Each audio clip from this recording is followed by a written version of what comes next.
Hürmetli vatandaşlar, bugünkü liksiye günümüzü başlayımız.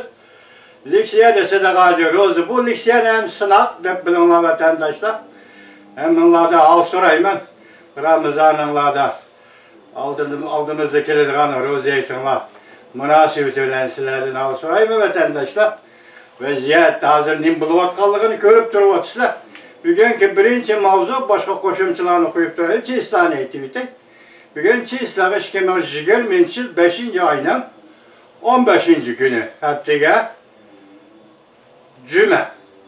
Mavzumunda Prezident Trump Cumhuriyet Partisi bilen muamele kılış kıyınğı toxtaydı. Qanç köp kelişim imzalasam o vafat bolganlarning hayatını qaytarıp kelgili bulmaydı deb ko'rsatdi.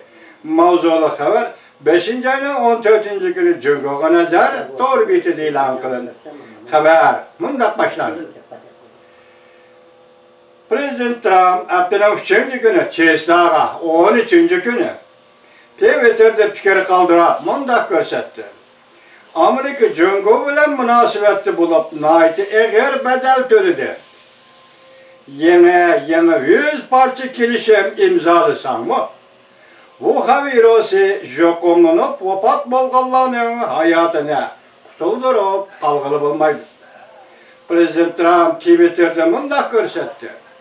Men uzundan biri so'zlab kelyapotganga o'xshash Cumhuriyet bilen aloqa münasebetli buluş kıyınğı toxtaydigan bir ish. Prezident Trump mundaq ko'rsatdi. Biz yaqinda katta bir kelishim imzalagan edik.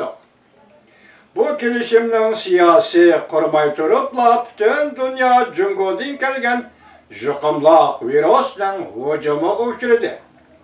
100 parça kelishim bo'lsa-mu ziyonni to'ldirib alg'ili bo'lmaydi. Vafat bo'lganlarning hayotini qaytarib kelgili bo'lmaydi. Prezident Trump Beijingga qaratib bundaq ko'rsatdi. Yana bir xabar vatandaş. Biz ikki davlat, ya'ni Cumhuriyet Amerika o'rtasidagi barliq munosabatlarni uzib tashlashimiz mumkin.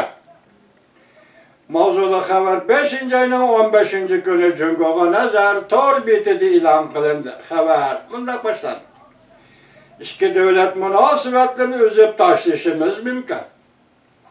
Cumhuriyet Kompartiya hükümranlığındaki devlet bu haberosinin tarqalışına başkorup geldi.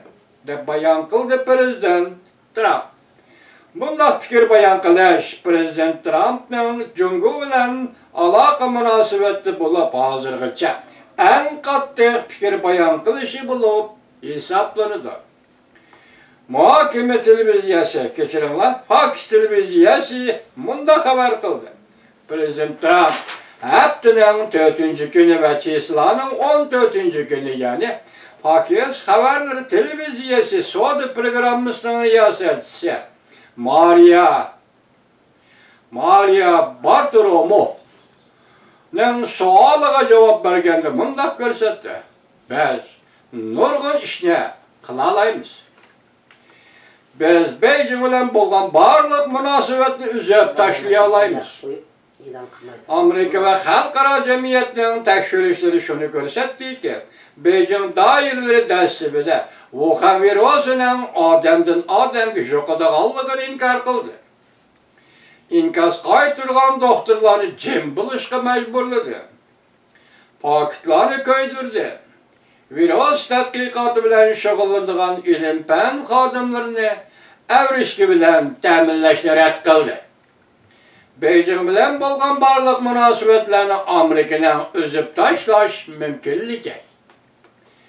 Amerika Qo'shma Shtatlarining prezidenti Trump Mariyaning sahariy programmasida maxsus ziyorat qabul qilganda Cumhuriyet bilan bo'lgan barliq munosabatlarni uzib tashlash to'g'risida fikr bayon qildi va bundaq uzib tashlashdan ta'siri to'g'risida to'xtaldi. Prezident Trump mundaq dedi. Hozir sen undaq qiladigan bo'lsam, nima ish yuz berishi mumkin? Prezident Trump davomlashtirib mundaq ko'rsatdi. Agar Cumhuriyet bilan bo'lgan barliq munosabat uzib tashlansa, Prezident Trump'ın sözleri nişansız emas idi. Prezident haftanın 3-cü günü Twitter'da fikir kaldırıp, xuddi men burun aytgandek, Cungo bilen alaka münasibetli buluş kıyıngı toxtaydigan işler.